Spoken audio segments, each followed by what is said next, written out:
মুহূর্তে আরেক আপার সাথে কথা বলবো। এই উদ্যোক্তা পত্রিকার যে চতুর্থ বর্ষে পদার্পণ করেছে, এখানে বিভিন্ন নারী সংগঠনেরা, নারী উদ্যোক্তারা এখানে বিভিন্ন প্রোডাক্ট নিয়ে আসছে। তাদের প্রচার প্রসার যে পরিধি, সে পরিধি বাড়ানোর জন্য আমি এই আপার সাথে কথা বলবো। আপনারা আমার সাথে থাকুন। এই আপার কাছে এই আপা কি কি প্রোডাক্ট নিয়ে এখানে চলে আসছে, সেই প্রোডাক্টগুলো নিয়ে দেখানোর চেষ্টা করবো এবং সেই প্রোডাক্টগুলো সম্বন্ধে এই আপার কাছে জানার চেষ্টা করবো।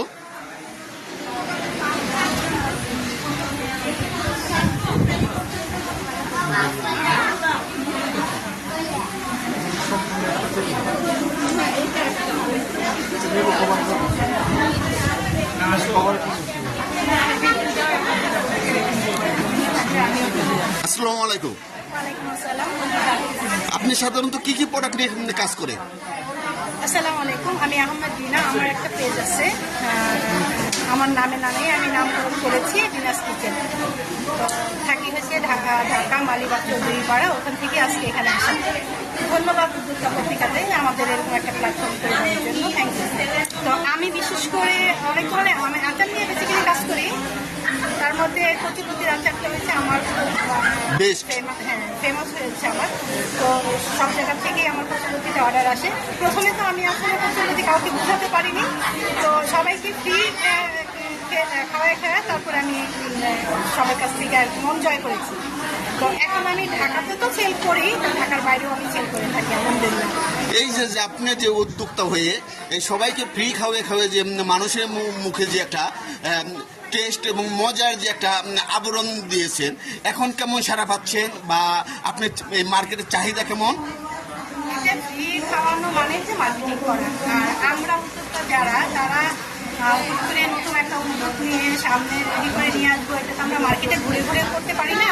তো সেটা আমি যেহেতু মেলা করি ওই মেলার মাধ্যমে সবার সাথে পরিচয় হয় এবং আমি একটা এমনিতে খাওয়ার জন্য টেস্ট করার জন্য আমি এটা রাখি সবসময়। তো ওইখান থেকে আমি সবাইকে দিয়ে সবাইকে খাওয়াই ফ্রি খেয়ে ওদের এনজয় করে নিয়েছি, ওদের মন জয় করেছি। তাহলে আপনি বলতে পারেন আপনি এই পর্যন্ত যে দীর্ঘ পথ চলায় আপনি এখন পর্যন্ত এই জায়গায় আসছেন, আপনি কি সফল মনে করছেন নিজেকে?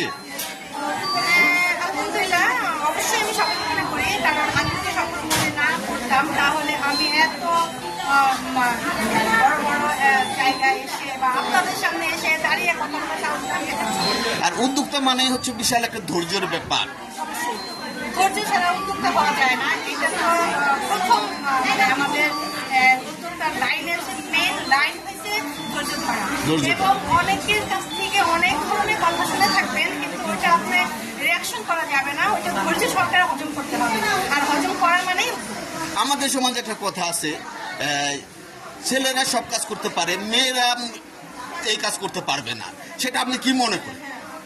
এখন তো আপনারা যেহেতু ছেলে মানুষ আমার ভিডিও করছেন, আমার সাক্ষাৎকার নিচ্ছেন, এতেই বোঝা যায় যে আমরা আসলে কতটুকু পারি আর কতটুকু পারি না।